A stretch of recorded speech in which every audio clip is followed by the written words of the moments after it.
All right, welcome to the Geek Down. It is Wednesday, September 28th. My name is John David, your host. And I'm Bobby Avila, the co-host. Wow, it never gets better. First up on the agenda, Lion King. The classic movie is getting a remake. Bobby, what do you think about this, man? I'm not happy about it. Disney has announced that Jon Favreau of Jungle Book fame, the updated Jungle Book that just came out this past March, he will be directing the next Lion King movie. It's going to be a reboot. You don't like this at all. No, why? No, because in regards to what they're doing with the remakes for all these classic movies... They're doing all of them. They're doing all of them. Nothing's untouchable. I can understand with, say, Cinderella, Snow White, Jungle Book, because those are old movies, and all of, like, Star Wars, they're trying to bring in these classic movies to the next generation. I understand that, especially when it's human characters. They want to see, what it would be like with human people doing this. But when it's talking animals, it's pretty much the same thing, but you're doing CGI. And I mean, me personally, I respect the form of hand-drawing these movies and the time it took to make these. And Lion King looks great still. The animation it still stands the test of time. It's better than a lot of animated movies now, in terms of remaking classic movies, it's something that Disney doesn't seem afraid to do. Obviously, Beauty and the Beast was, Oscar-nominated film. Mm-hmm. They're going to be tackling that next season, next year. With Lion King, you say next generation. I mean, it's as old as... when did Beauty and the Beast come out? It was also in the 90s. Yeah. And Lion King is going to be coming out... Beauty and the Beast, I feel the same way, because part of it was a combination of... it was its animation combined with, CGI, but it was just that beautiful combination with the music, with the storytelling. You say the animation takes a while, in terms of, physically, animating these things. The CG is a whole new level. Obviously, it takes years for the CG to be done. With Jungle Book, it took a couple years. Yeah, but not as long as Lion King. Lion King, I think, just for the stampede scene, it took them about 4 years just for that scene. 4 years for the stampede. It definitely takes you, because think about it. You don't see. That's the reason why Disney doesn't do hand-drawn animation anymore, because it's easier. It does take a long time to do CGI, but it's easier still to do that than to do the hand-drawn stuff.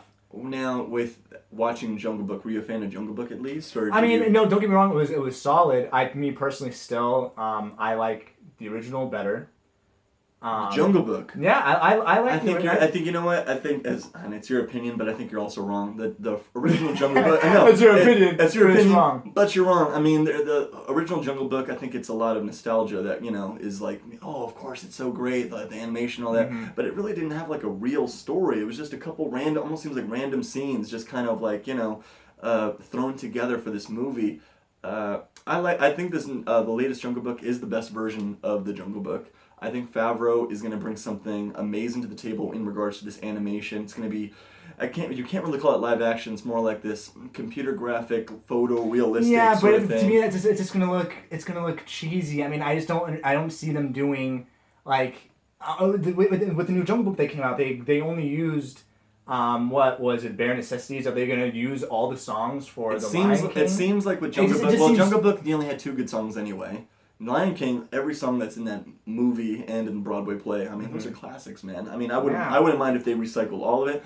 And to tell you the truth, I wouldn't mind if they recycled some of the voice actors too, getting James Earl Jones to do it. If he's doing Darth Vader still, he could probably still do Mufasa. If they were to do, if they were to redo with the original cast, I could see it. But to me, it just kind of looks cheesy with just the photorealistic animals. Do you remember seeing the movie? The money.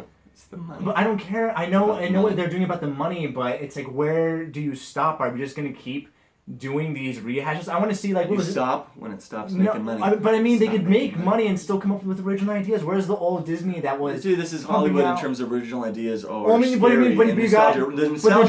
guess what? Are you gonna go see this Lion King movie when it comes out? I don't know.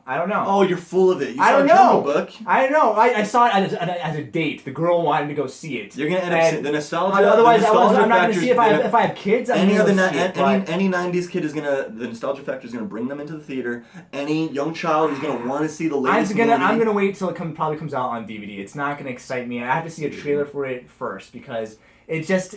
I just can't take it seriously. I think Jungle Book is one of the best movies of the year. I'm a huge fan of this movie. I think Favreau is one of the best directors we have right now. And I think if they're going to be making these movies, fine, make the stupid movies. Well, then if they're going to do it, I would rather see them do it for the live-action movies like Mulan, where it's mostly human characters. I think that one would be an insane live-action Disney movie. I would love to see a live-action Mulan. I think this Lion King thing came about because they were going to fast-track Jungle Book 2. Jungle Book 1 did better than anyone thought it was going to, thought it was going to do. Jungle Book 2 was probably getting the fast track, and they said, you know what, why are we doing Jungle Book 2? Let's do Lion King first. And we'll wait on Jungle Book 2. Favreau will get back to that. I don't know, man. I think when the animation looks that good, I think they're quick. They want to make more money. I think a movie like a Lion King remake could be $1 billion movie. And I don't think again, I'm not arguing with if it's gonna make money. I understand that, and it will make money. But I'm talking about just in regards to quality. Like with the Lion King, it's animation. But see, in terms of quality though, like you saw, like I said, with the animation for this latest Jungle Book and the direction for Favreau's film, the quality was there. So I mean, they want to see. And the last Cinderella movie that Disney did, but that's because there's the human element. You've got Mowgli, you got the villagers, and that's it's the combination. That's why people want to see these. It was only Mowgli. The villagers had. Well, but Mowgli's the main character. Where the Lion King, it's all animals. It's gonna look like what the wild. I don't know. It's gonna look cheesy with them live action dancing around and stuff. It just I can't take it seriously. It's not gonna have that same colorful, vibrant vibe that you can get with the animation. Well, switching to another franchise because we're definitely on different pages with this, but I think we're on the same page for this one.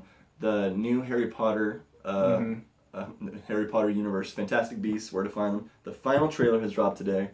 We just watched it just before we started filming. I'm not sure. What were your thoughts before this trailer, and what do you think after watching this? Well, I was always really interested. I love the Harry Potter series. I love the books.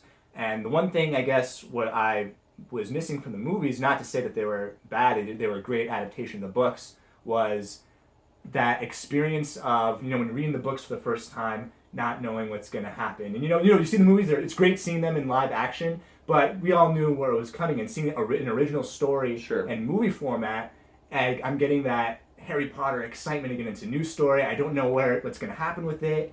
Anything can happen, and that's what the Harry Potter universe is about. Anything can happen, and it really is capturing that essence. Especially with J.K. Rowling being one of the screenwriters of this project. It's set in the States, so that's a whole... That's right. Whole new magical universe opening up. You have the Ilvermorny houses, and it seems like that world is being filled in a little bit more on Pottermore.com with a lot of stuff that she's been doing this past summer. What do you think of one of your favorite actors, Colin Farrell? Nothing against him. I don't know why. His face, he just bugs me. But it's just the face. But I've seen. It's the smell. It's the smell. But seeing him in this trailer, he looks cool. I've got no qualms with him. What I was excited. No, you take your personal beef out of this. The beef is out. It's out of the oven. Terrible. I am so sorry. That was right. Anyway, but what I'm excited about was one thing I was always interested in with the Harry Potter universe that J.K. Rowling didn't really get into with the books is the Muggle versus Wizarding world. They mention, the Muggles, like, they're acting this way, but they're kind of, side characters. In fact, I always took it a little personally, like, oh, they're just Muggles, da-da-da-da. I don't know, I mean, I guess that's part of the what they're trying to talk about in regards to our culture and everything, separating of people. Sure. But I always wanted to see what would happen with technology versus magic. And in the trailer, they have that, it's us against them, and it's literally wands against guns. What's, like, can you cast a spell faster than a person can pull a trigger? Where they've got the head-to-head world of magic against technology.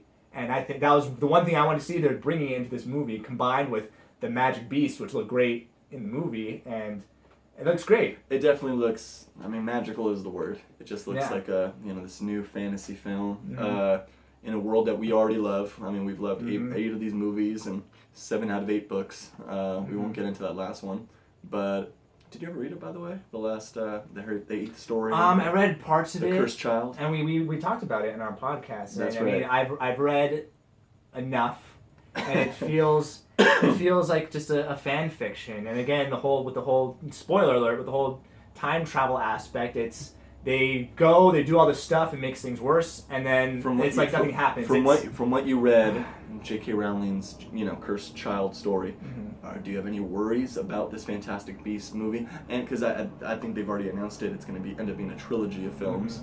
Any doubts about this? I don't have any doubts because they're not hooked to the mainstream story of Harry Potter. There's nothing. These are decades before Harry Potter was even born. Exactly. There's nothing that they have to, I guess, in regards to the Cursed Child, they have to almost overdo and continue the legacy of Harry Potter. Where in the books it ended on perfect note, and it was kind of tainted the fact that it was a continuation, whereas Amazing Beasts and Where to Find Them, completely different, separate from that. It's its own entity. It doesn't have to establish itself with Harry and his story. This is the world of magic, but the magic beast. Yeah, and the fact that it's her doing it, I have a little I'm like, all right, now she has 3 movies to kind of create this new mythology and these new characters that we're gonna definitely fall in love with. I mean, and the cast, as they say, is stacked. A lot of I didn't know Flash was in it. Did you see the new Flash? I saw him in the trailer.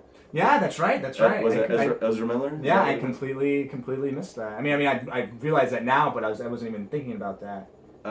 Let's see. What for the viewers? What house are you in, Bobby? In the what's it called? In normal Harry Potter world, I'm Hogwarts. In Hogwarts, I'm a Gryffindor, and then with the American house, I'm with the Wampus. The Wampus. The Wampus. We've been calling him that for years. And it fits. Doctor Strange looks like an IMAX first, I guess. An hour worth of footage is going to be in IMAX for a Marvel movie. What are your thoughts on that? I think looks awesome. I mean, correct me if I'm wrong. Inception, was that in IMAX or no? Oh man, I'm not sure about that. I don't know if I watched it in IMAX. Well, point is, I think a lot of Christopher Nolan movies, which are on that type of scope, that Doctor Strange looks like it's going to be, were used in IMAX, and those, of course, are awesome to watch. Huge landscapes changing. So it's just the trippy stuff with the cities mirroring each other, him falling through different dimensions. I think in IMAX that's going to look fucking intense. It's going to look awesome. I'm gonna love it. Just haven't seen another magical. What's happening? I'm doing the moves from just kind of the trailers. Doctor Strange, like the cape.